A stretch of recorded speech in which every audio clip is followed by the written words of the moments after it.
continuar con nuestro estudio, Mateo nos da aquí temas separados del contexto de la predicación anterior. Es importante leer el contexto y analizar ciertas oraciones que deben ser vistas con un discurso continuo.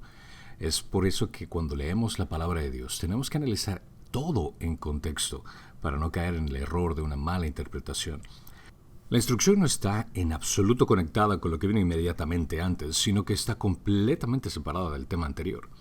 Jesús es, en este caso, una metáfora ontológica. ¿Qué quiere decir con esto? Es una expresión utilizada con objetos reales tangibles, en lo que enfatiza una entidad concreta específica para conceptualizar un concepto abstracto, para presentar una verdad filosófica. Por poner un ejemplo, ¿has escuchado el término "sus lágrimas de cocodrilo no convencen a nadie"? Esta oración hace uso de una metáfora de lágrimas de cocodrilo, en las que se usa la idea de la secreción lacrimal de un cocodrilo, que no es por tristeza, para conceptualizar la idea de que es un llanto de una persona que no se cree, que no es real. Esto es lo que se conoce como una metáfora ontológica. Otro ejemplo bíblico sería: porque irás delante del Señor para preparar sus caminos. En la profecía de Lucas 1:76, Zacarías usa una metáfora como la entidad de camino, como representando el ministerio. En otras palabras, el ministerio futuro de Jesús se conceptualiza como un camino que Juan el Bautista debe preparar. La diferencia entre una metáfora y una parábola viene el hecho de que la metáfora es un recurso que consiste en trasladar el sentido directo de las palabras a otro que es en sentido figurado. Por ejemplo, otra palabra que se puede utilizar es, de una forma poética: eres un sol. No estamos pensando que la persona es una estrella radiante que emana calor, sino que la persona es una persona cálida. En una parábola, que es algo diferente, es una herramienta de comunicación y persuasión. Esta se caracteriza por transmitir un mensaje que refiere o contiene una idea moral por medio del relato de un acontecimiento ficticio. Puede decirse que son historias didácticas, y un claro ejemplo de esto viene a ser el hijo pródigo. Entendiendo este concepto, vamos a leer lo que dice Mateo capítulo 7, versículo 6. No deis lo santo a los perros, ni echéis vuestras perlas delante de los cerdos, no sea que las huellen con sus patas, y volviéndose os despedacen. Esta declaración impone obligaciones a los discípulos por parte de Cristo. Esto se convierte en un mandato moral donde emite advertencias que, en este caso, es una prohibición. Lo que es santo en forma visual probablemente se refiere a la carne de sacrificio que ofrecen los sacerdotes en el templo. Sería realmente aberrante que los sacerdotes tomen esa carne que se sacrifica en el templo y se la echen a los perros para que las devoren insensiblemente sin apreciar su sacralidad. Esto sería una profanación extrema. En la alegoría que Jesús está utilizando, la metáfora ontológica de la carne viene a representar el sacrificio que simboliza sus propias enseñanzas sagradas. Los perros simbolizan a los malvados que desprecian el valor de sus enseñanzas. En el caso de los perros, eran considerados como animales carroñeros salvajes. Así que no te imagines a tu Puchito o a Pelucita, esas preciosas mascotas que tenemos en casa, sino que eran realmente animales muy salvajes. Llamar a alguien perro era un grave insulto. En 1 Samuel 17:43 leemos: y el filisteo dijo a David: ¿acaso soy un perro que vienes contra mí con palos? Y el filisteo maldijo a David por sus dioses.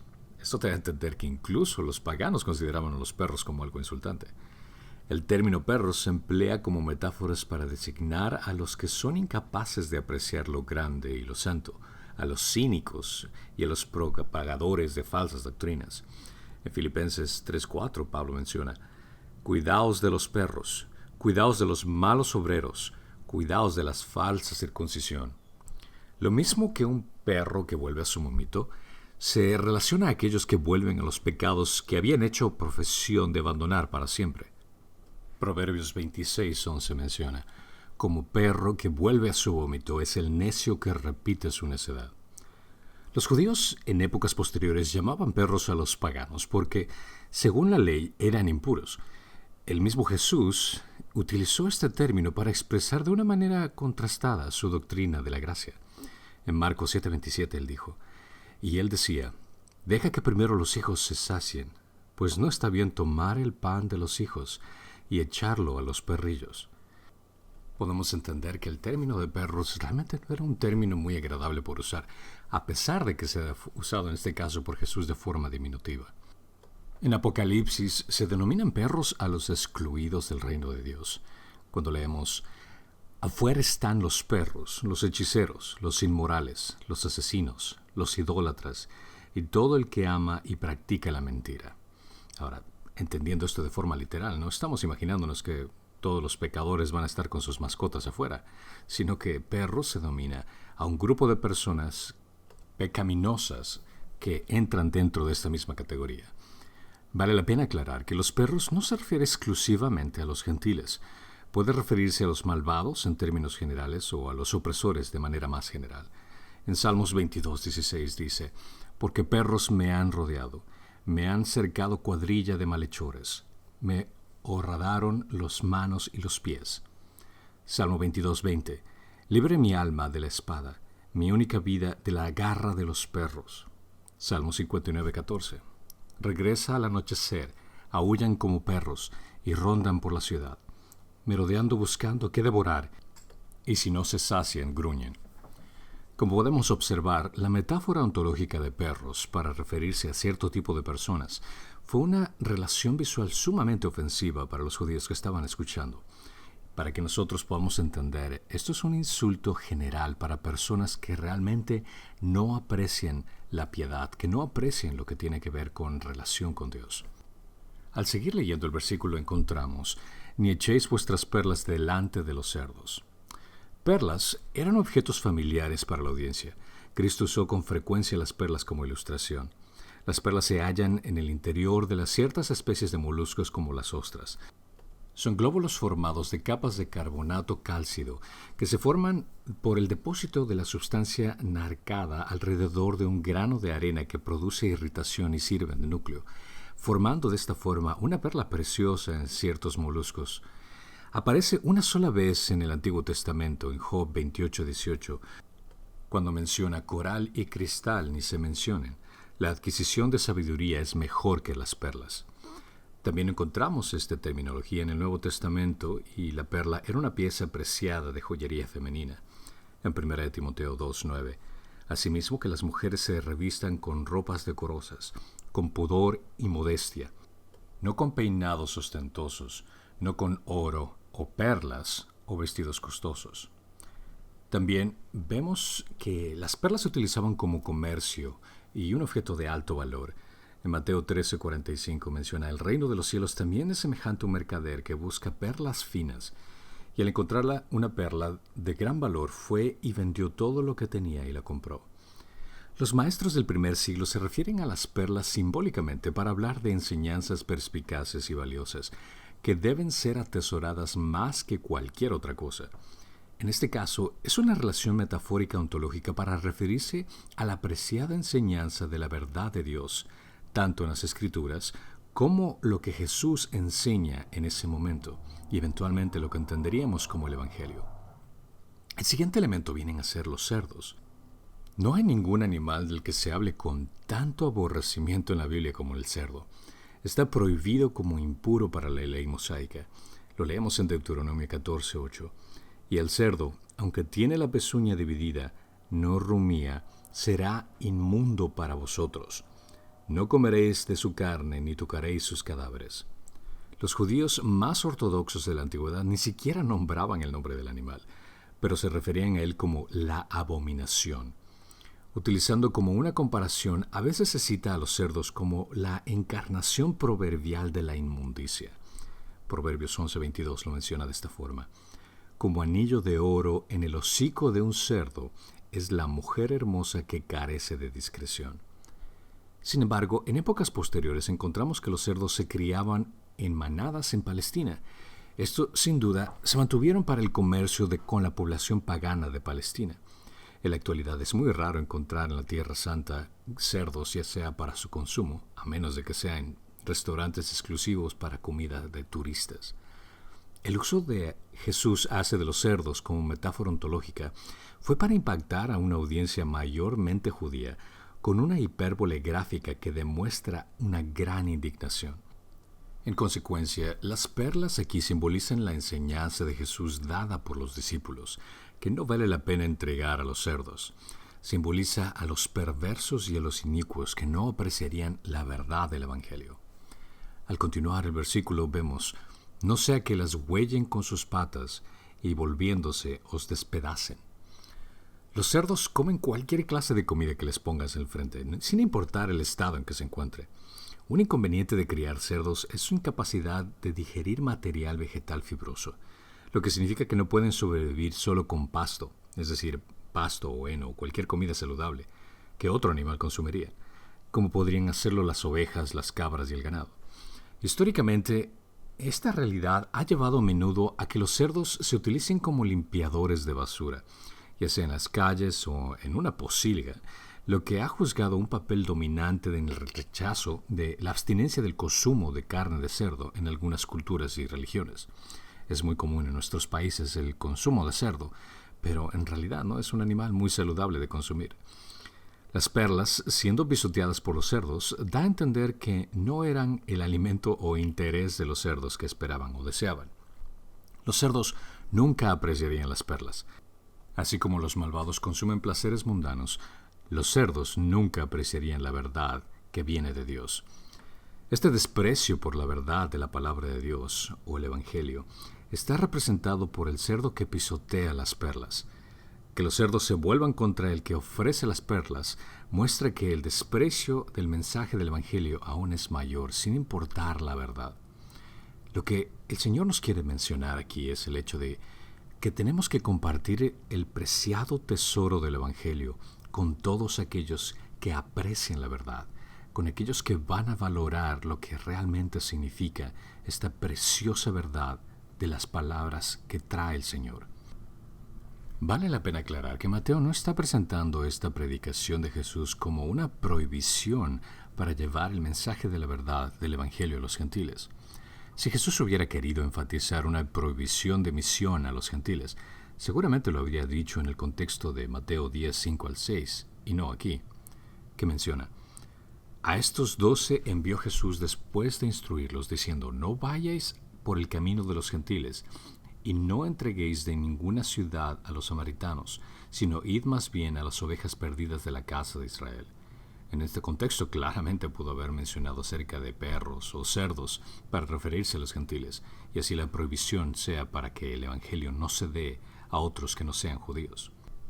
De hecho, Mateo deja repetidamente dejar caer pistas en su narración sobre la receptividad de los gentiles al reino, y concluye en su Evangelio con una declaración que deja pocas dudas sobre el alcance de la misión de los discípulos.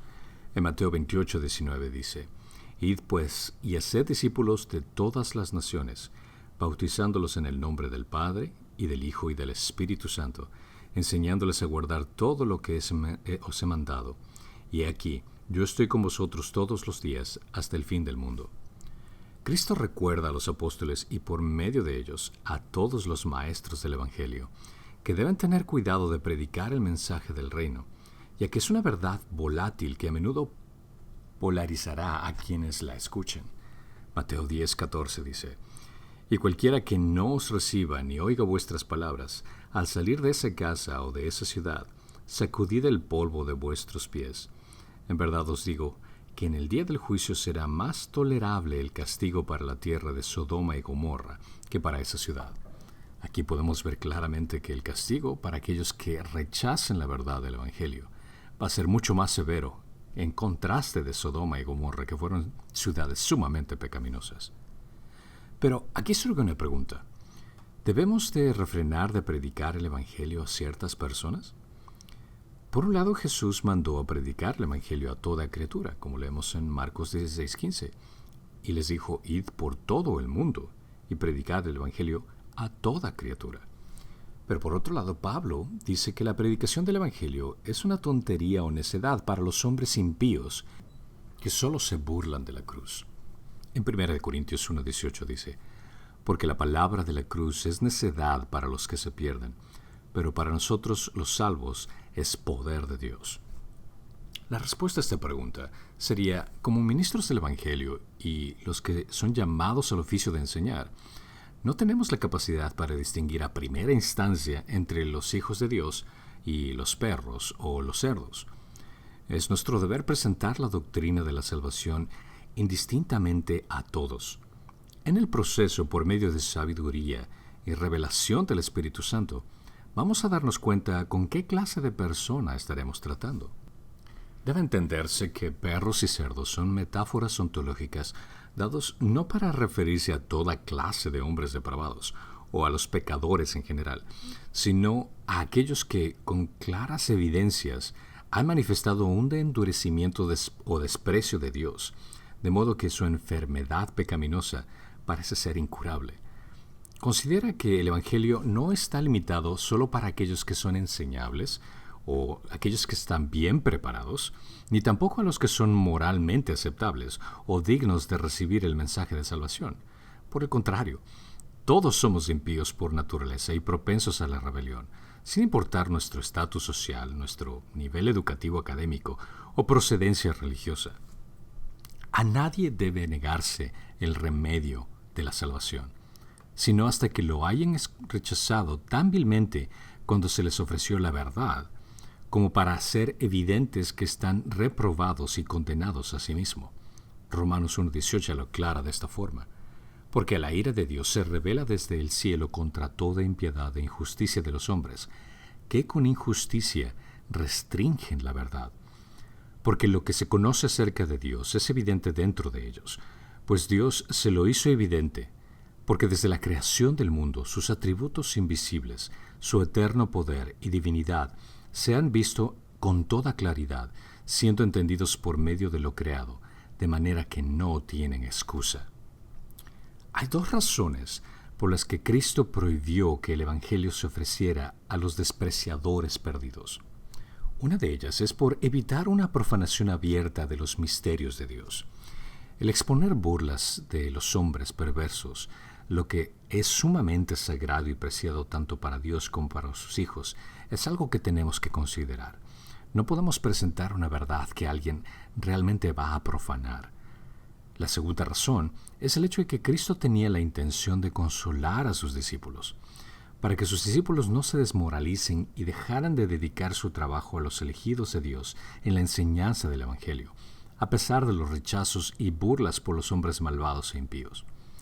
Por ponerlo de otra forma, si consideramos la parábola del sembrador en Marcos 4, 13 al 20 y en Lucas 8, del 11 al 15, esto es motivante si vemos el porcentaje de efectividad de la semilla. Esta semilla que se esparce, que viene a ser la verdad de la palabra de Dios, que cae en el camino, cuando el diablo la arrebata del corazón, viene a ser como un 25%. Leemos después de otra porción que cae en la roca y que no produce raíz profunda en la tentación, tienden a sucumbir, viene a ser otro 25%. Para después encontrarnos con aquella semilla que cayó en los espinos y que, ahogados por las preocupaciones, las riquezas y los placeres de la vida, y su fruto no madura, viene a caer el otro 25%, a lo cual da un 75% de inefectividad, gente que no responde a la verdad del Evangelio, cuando el último 25% son los que caen en tierra buena, que dan fruto con su perseverancia. Esto puede desmotivar a cualquier predicador o pastor o maestro que enseña a un gran número de personas y entender que de 4 personas solo uno va a ser fructífero en su enseñanza. En otras palabras, para que este inestimable tesoro se tenga en poca estima, no se debe permitir dar acceso a los cerdos y a los perros para que lo pisoteen o denigren, y peor aún para que ni siquiera lo valoren con el respectivo respeto que se merece. Cristo otorga a la doctrina de la salvación el nombre de santo y la compara con perlas. Por lo tanto, aprendemos cuán altamente debemos estimar y valorar tanto la verdad de las Escrituras como el Evangelio. Existen 2 clases de despreciadores de Dios que podemos analizar en la actualidad, comparándolo con algo que podemos ver en nuestra sociedad. En primer caso están los cerdos, que son aquellos que no disciernen ni les interesa la verdad, dejándose llevar por indulgencias carnales. no se empeñan por entender todo lo que enseñan las Escrituras, como son el caso de la naturaleza corrupta del hombre, la libre justificación, la santificación y temas tan elementales que son importantes de estudiar y analizar. Desprecian y pasan por alto la verdad de Dios, tienen una visión espiritual distorsionada y no aprecian las santas y valiosas enseñanzas de Cristo. Se dejan alimentar por cualquier porquería de doctrina inventada por el hombre, como son el evangelio de prosperidad e idolatrías de un Dios de estilo buffet que creen en sus mentes. Es decir, que consideran a Dios de acuerdo a sus perspectivas. Piensan que Dios no va a enviar a gente al infierno cuando están viviendo con su pareja en fornicación, o por el hecho de que tienen un cierto estilo de vida que va en contra de la palabra de Dios, desarrollan un Dios en su propia mente que va a estar acorde con sus pecados. Los cerdos vienen a ser, en este caso, aquellas personas que, en cierto sentido, entienden que existe un Dios, entienden la importancia de adorar a un Dios, pero el problema es el hecho de que lo hacen a su propia manera, en su propio estilo, descartando por completo la verdad y la autoridad de las Escrituras. En el otro caso, tenemos a los perros, los que se burlan y denigran la doctrina pura, desgarrando a sus ministros con reproches sacrílegos e injustos, los que se encargan de insultar a religiones y a sus representantes. Desechan todo tanto deseo de hacer el bien, el temor a Dios y todo cuidado por su salvación, ya que ni siquiera les interesa el concepto de un cielo o una vida después de la muerte. Aquellos pecadores más maliciosos, vengativos, bulliciosos, y cuyas conciencias les servirán para ladrar y burlarse ante la palabra de Dios, para mofarse de las cosas santas, para perseguir a los que traen el Evangelio. Estos ateos, agnósticos o idólatras humanistas que ponen sus cosmovisiones humanas por encima de la verdad de la palabra de Dios. Cualquier información que vaya en contra de la palabra de Dios es lo que van a apreciar mucho más que la verdad soberana de las Escrituras. Cristo parece distinguir entre los cerdos y los perros, atribuyendo una estupidez brutal a los cerdos y una rabia necia a los perros. Aunque emplea ambos nombres para describir a los adversarios incurables de la palabra de Dios, sin embargo, mediante una doble comparación, podemos darnos cuenta brevemente en qué aspectos difieren el uno del otro. Por tanto, debemos de compartir el preciado tesoro del Evangelio solo con aquellos que apreciarían la verdad, discipular a aquellos que realmente van a tener ese amor por el conocimiento de la verdad y crecer en la palabra de Dios. Los discípulos deben darse cuenta que el mensaje sagrado del reino debe ser manejado con discernimiento, y que hay personas maliciosas que responderán al mensaje tergiversando la verdad o con agresividad, burlándose contra los mensajeros y el mensaje. Mateo 10:16 lo dice de esta forma: Mirad, yo os envío como ovejas en medio de lobos. Por tanto, sed astutos como las serpientes e inocentes como las palomas. Esto quiere decir que tenemos que compartir la verdad de la palabra de Dios, el Evangelio, con aquellos que realmente lo van a apreciar, pero tenemos que ser astutos y diligentes, pidiendo sabiduría al Espíritu Santo para que nos ayude a identificar el tipo de persona con quien estamos conversando, ya que no queremos dar esta verdad a alguien que va a destruirla, a alguien que va a denigrarla. Pero, ¿cómo podemos compartir el valioso mensaje a personas que van a valorarlo?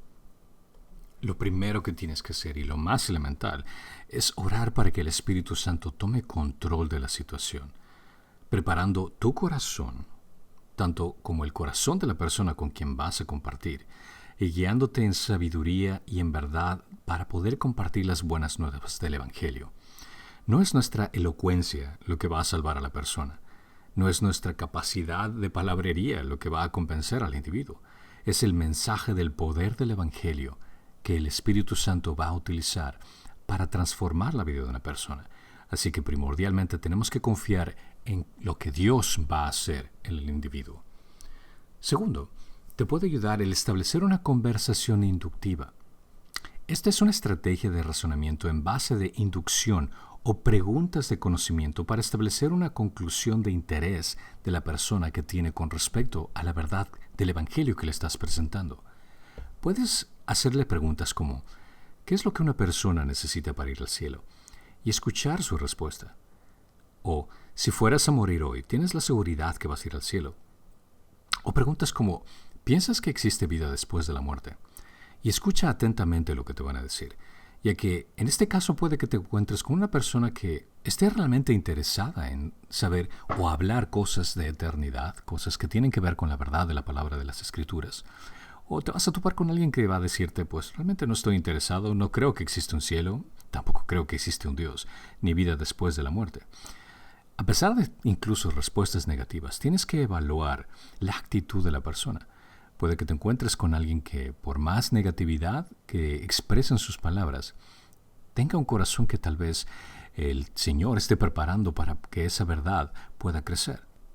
Después de un discernimiento apropiado, continúa con la siguiente perspectiva, que es desmantelar la cosmovisión equivocada. Considera que hiciste preguntas importantes y vas a poner atención a cada una de las respuestas que te dieron.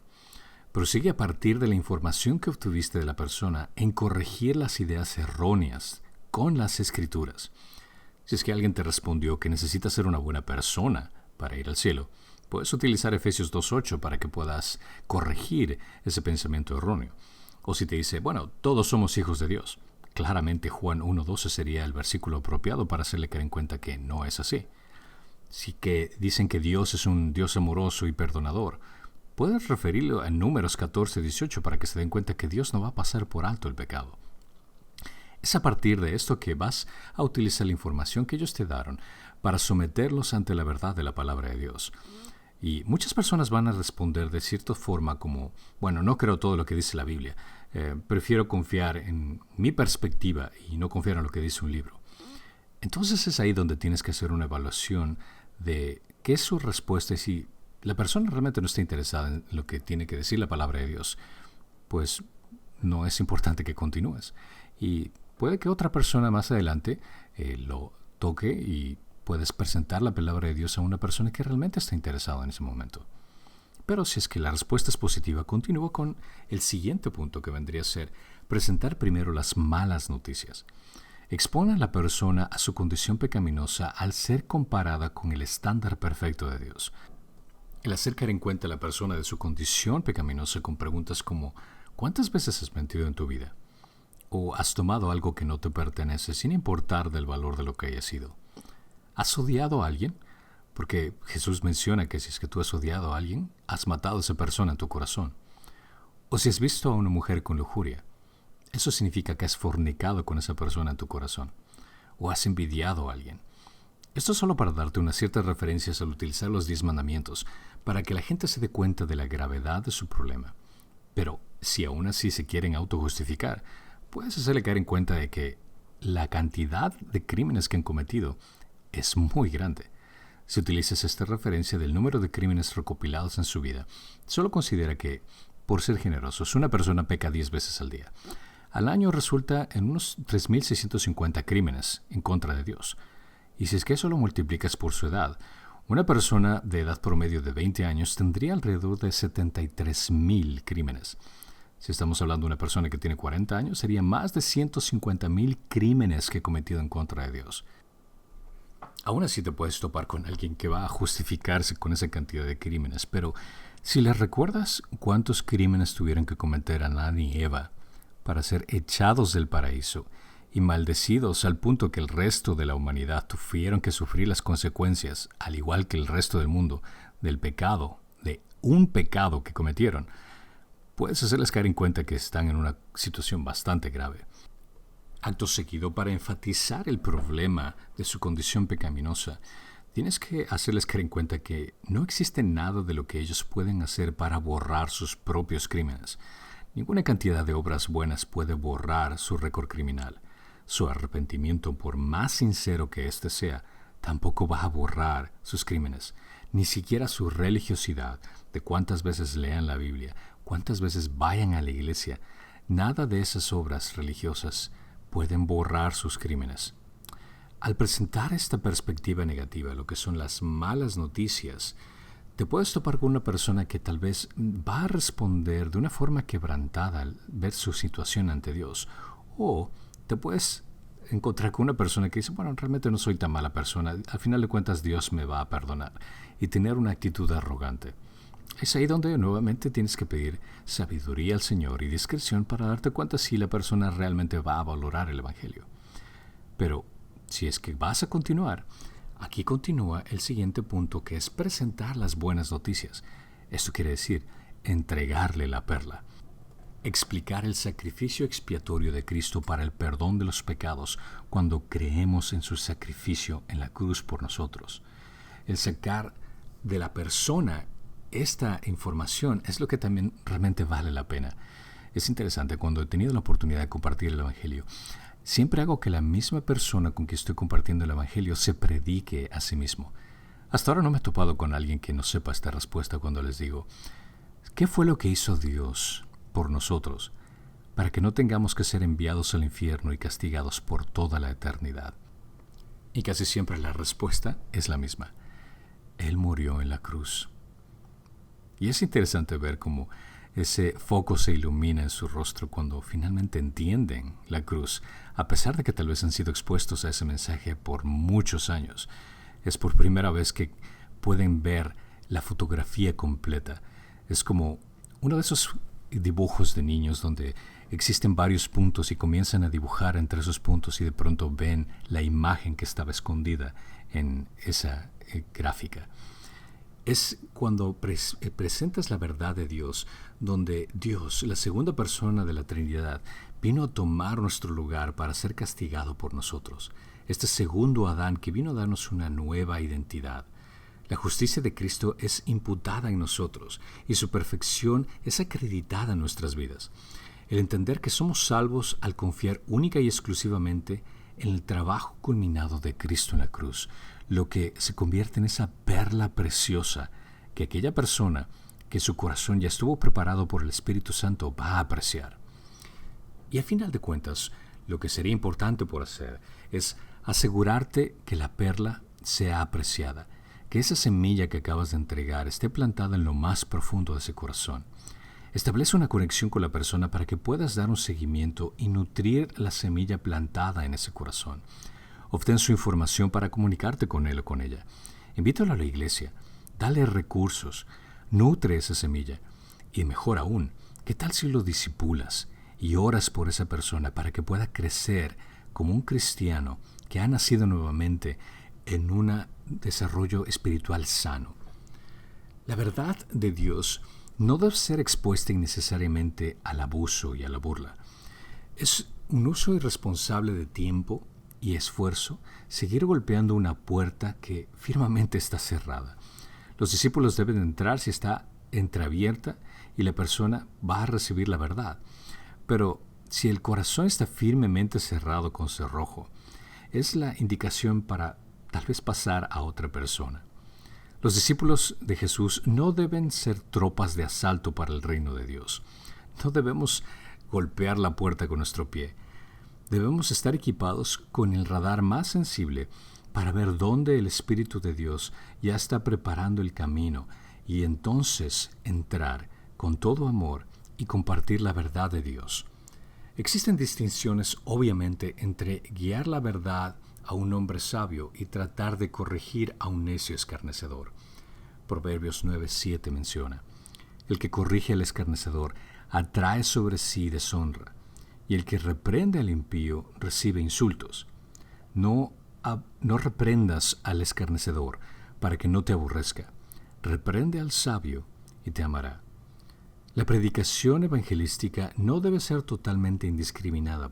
Por lo tanto, si las personas han tenido muchas oportunidades para escuchar la verdad, pero no responden a ella, si obstinadamente le dan la espalda a Cristo, es decir, si nos damos cuenta que se están asumiendo ese papel de cerdos y de perros, es decir, aquellas personas que desprecian la verdad o insultan a la verdad, no deberíamos de seguir con ellos, porque entonces abaratamos el Evangelio de Dios al permitir que lo pisoteen y no lo valoren con el sentimiento y la importancia que éste tiene. No hay algo más depravado que confundir las perlas preciosas de la salvación de Dios con algo sin valor. Al mismo tiempo, debemos de considerar que el renunciar a la gente a la ligera es un paso muy serio. Son pocas muy veces las experiencias de renunciar a compartir el Evangelio con alguien, ya que en algunas ocasiones me he dado cuenta que al compartir el Evangelio con una persona que está siendo bastante negativa, he continuado y proseguido en presentar esa verdad, no necesariamente por el beneficio de la persona que me está escuchando, sino por las personas alrededor que están poniendo atención al mensaje. Es decir, que estoy presentando la verdad a un grupo de personas que van a escuchar y sé que Dios va a hacer un trabajo de alguna u otra forma en los corazones de esas personas. Al predicar, sobre todo al aire, en un grupo de personas, eso es algo que no tenemos que restringirnos, ya que realmente no sabemos con qué tipo de personas estamos tratando en ese momento, ya que es una conversación que viene a ser más un monólogo que conversación. Pero cuando se trata incluso de discipular a alguien, algo que me ha ayudado a evaluar el discipulado de una persona es establecer 3 puntos importantes. Uno, el quedar formalmente con la persona, saber que vamos a estar en un proceso de discipulado. 2, el decirle a la persona que tiene que hacer las cosas que le voy a decir que haga, es decir, leer la Biblia, orar o ciertos detalles que le van a ayudar a su crecimiento espiritual. Y tercero, que espero que esta persona haga exactamente lo mismo que yo estoy haciendo con esta persona, es decir, que se encargue de discipular a otra persona más. Esta enseñanza de Jesús es solo para situaciones excepcionales. Nuestro deber cristiano normal es ser pacientes y perseverar con los demás, como Dios ha perseverado con paciencia con nosotros. Sin embargo, no debemos ser perezosos o desatentos a las señales de que el incrédulo podría estar listo para más.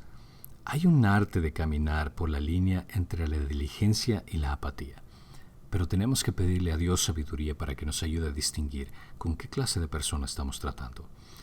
Comparte el preciado tesoro del Evangelio con todos aquellos que aprecien la verdad. Ese es nuestro llamado, a compartir el Evangelio con todas las naciones y pidiéndole a Dios sabiduría para entregarlo a aquella persona que lo va a apreciar. Padre Santo, gracias Señor, te damos por el regalo que nos has dado de las buenas noticias. Ayúdanos a entender y comprender a quién estamos entregando esta perla, esta joya, y que podamos exaltar tu nombre sabiendo que tu verdad, esa semilla, está siendo plantada en terreno fértil. Gracias Señor te damos porque tú plantaste esa semilla en nuestro corazón, fuiste paciente con nosotros. Y te pedimos que nos ayudes a ser misericordiosos y pacientes con aquellos que realmente lo necesitan, para glorificar tu nombre por medio del Evangelio. En Cristo Jesús te lo pedimos. Amén.